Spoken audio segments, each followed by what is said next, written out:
So many of our viewers and many Canadians may have heard that there is the 1 million March for Kids happening tomorrow all across Canada, coast to coast to coast. There's planning, the plan is to have a school walkout at 9 a.m., followed by a march at 11 a.m. And that, of course, is local time. So depending on what time zone you are in. And these are happening, obviously, as I mentioned, in various provinces and territories all across the country, in various cities. And ahead of the protest, so a big one will, of course, be in the nation's capital in Canada, that's Ottawa.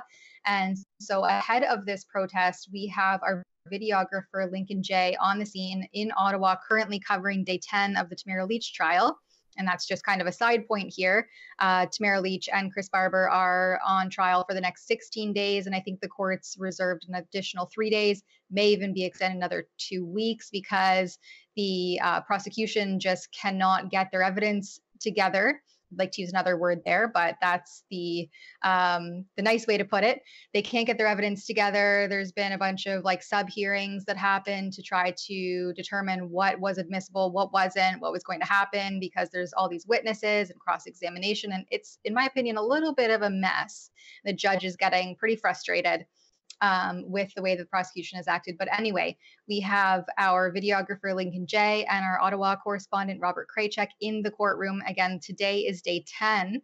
So while Lincoln has been stationed outside of the courtroom, getting some notable clips and keeping an eye on what's happening kind of on the ground there, he was able to discover that there are Toronto police currently in Ottawa. And it's suspected that, well, he says that they're there for the protests happening tomorrow. So maybe we can just show his quick little clip here. Hey guys, why are you guys here from Toronto? I'm sorry? Why are you guys here from Toronto? There's some kind of protest stuff going on, that's all. For tomorrow? Today and tomorrow, yeah. Oh, okay. Yeah. Is it for the march that's happening? Yeah. Wow, so they brought in people from Toronto, eh? Yeah. Is there other... No, I think just Toronto. Just Toronto? Yeah. All right, see you guys.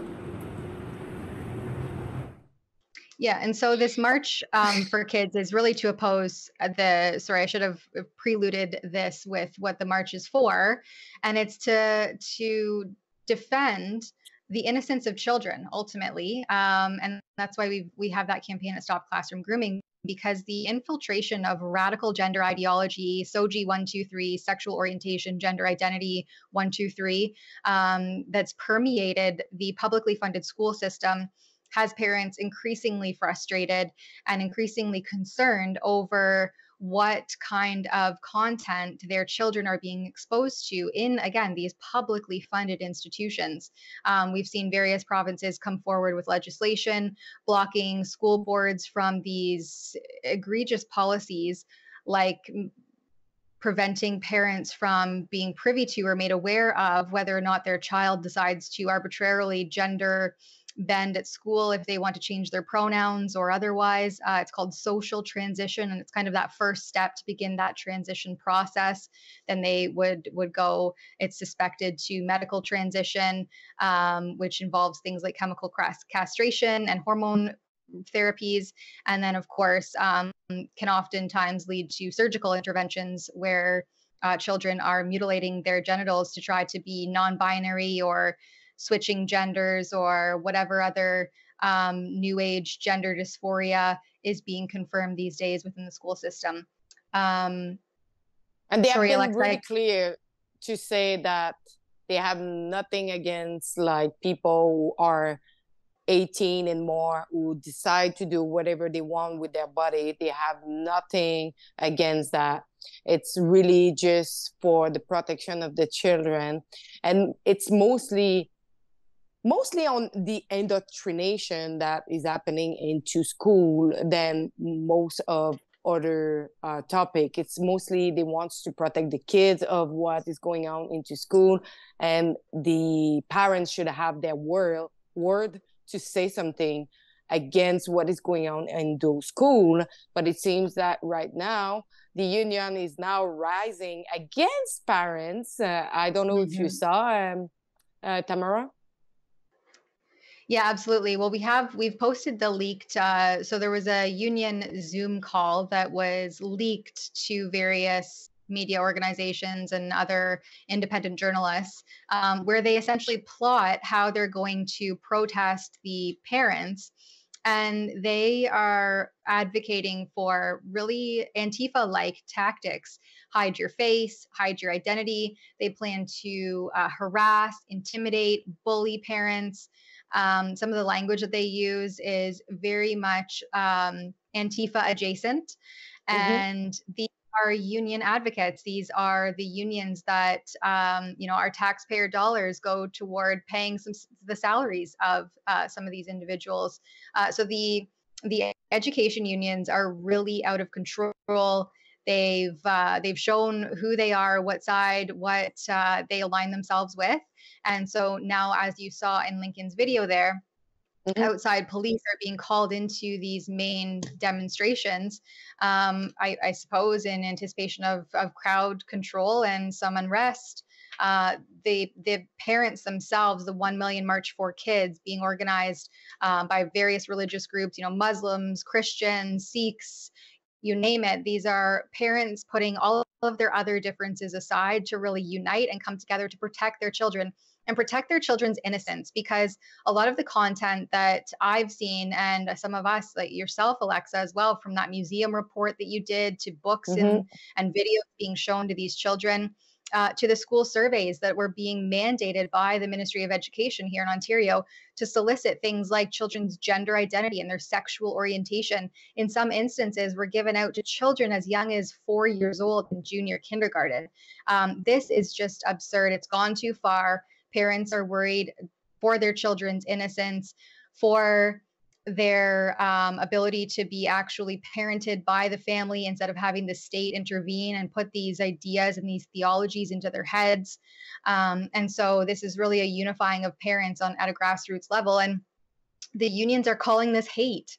They're equating this to being some sort of, I think it's, hold on, 2SLGBTQIA plus. Is there another A?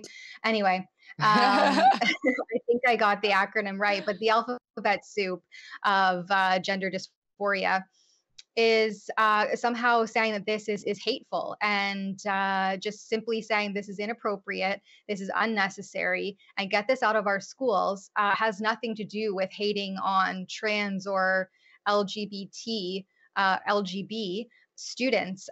This is just the radicalization of this ideology, and parents are fed up with it, and so they're coming together to show their opposition. We have the leaked meeting. I don't know how long this particular clip is. If we have a shorter clip that we can show. I think I have like the shorter clip on my Twitter. Yeah, if we could just play a quick clip of this, you can hear it for yourselves what these union members and these union heads are advocating for. We are seeing a set of protests that are all being done simultaneously. They're all being set for 9 a.m. in each of their time zones in every single province of this country, in multiple cities of these provinces. And it is really scary. It is extremely similar as to what has been happening in the U.S. And we are very, very worried about what could be coming next. We are wanting to show a very strong response, countering these protests, to show that, they even think that there's a possibility of bringing what's happening other places here. We're going to be there to counter it every single step of the way. We want to show a very heavy people on this call that have a lot of experience in dealing with this type of thing, that can help us keep each other safe and be strong in the response that we're doing as well to these hate mongers, really. Now being under the guise of being led by parents, it's being by the guise of being led by religious faith and some sort of ethnic communities. And we need to be supported, and we're all getting together and being disrupting and causing some good trouble. Avenue in Ottawa with Save Canada, Josh Alexander and Billboard Chris came. And I have a lot of great information to share and spread about what they did, how they organized, and how we entered. Our numbers were in fact a lot bigger than just a couple hundred. I think we had probably closer to 300 or 400, whereas fascists were indeed violent.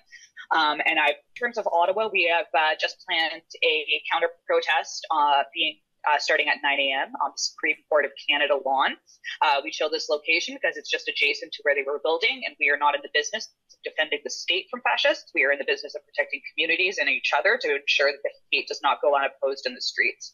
I mentioned the fact that, like, this is absolutely crucial that we oppose this in the streets. And this is just signs that I've seen that we're rising, that this is far more than just like a far right transphobic protest. They are fundamentally racist. They're fundamentally anti-union. They are fundamentally queer and transphobic. And it's just a matter of time before they come to us. And the only way, the best way that the fascists have been stopped in the last 100 years has been when we unite in massive numbers in the streets. So this requires us to pivot and start to think about how we can use our inherent strength in a way that we're not used to using. Yeah, so you get the picture there. And you can find all of our reports, and you can follow along on the Rebel News Twitter accounts or some of our individual Twitter accounts to find clips. So there's the whole video there. I think we've posted it on our Rumble channel. It's an hour and 11 minutes roughly. But they say they're bringing what's happening in other places like United States here. No, I'm pretty sure that the radical gender ideology and SOGI 123 and this idea of critical race theory, et cetera, because they're very similar in their ideology and theories, those actually came from the United States into Canada. And now as that slow creep has progressed, parents, again, have become increasingly upset, concerned, and frustrated because every time they try to bring up a concern around these ideologues, they're called, well, you heard it in the Zoom meeting, they're called fundamentally racist. How can you call a bunch of Sikhs and a bunch of Muslims who are uniting to protect their children from a mind virus fundamentally racist? That is absurd. Fundamentally fascist. I'm pretty sure that what these unions are calling for, these Antifa adjacent tactics like hiding your identity, wearing a mask to hide your face, disrupting is an exact word that woman used, and causing some good trouble. Those are fascist tactics. Not being able to understand and learn from and hear someone else out over preference for your indiscriminate imposition of your own position, that is fascism. That is literally textbook fascism, is to have your way or the highway. They don't even realize that these parents are concerned about things like soft porn being present in textbooks, being depicted in picture books, via video footage shown to children in the classroom, teaching kindergartners that they can be non-binary, gender fluid unicorn. This is confusing children. It's frustrating parents. And if they would just hear them out and hear their concerns and look at some of the content, right? We show the receipts. Hey folks, that was a clip from the daily live stream I co-hosted Monday to Thursday from 1 p.m. to 2 p.m. Eastern Standard Time. The Alberta team takes over on Friday. Please tune in. And by the way, we want to hear your 2 cents worth. If you're able to make a minimal $5 donation, we will read your chat on the air live. Thank you. Justin Trudeau's new censorship law, Bill C-18. It's a shakedown and a desperate attempt to keep the mainstream media afloat. Many have already lost their ability to access our Facebook and Instagram pages. The blackout will soon affect every user in Canada. We've partnered with Private Internet Access, a VPN provider dedicated to safeguarding digital privacy. For just $2 a month, you can maintain your access to our content across all your devices at piavpn.com/rebelnews.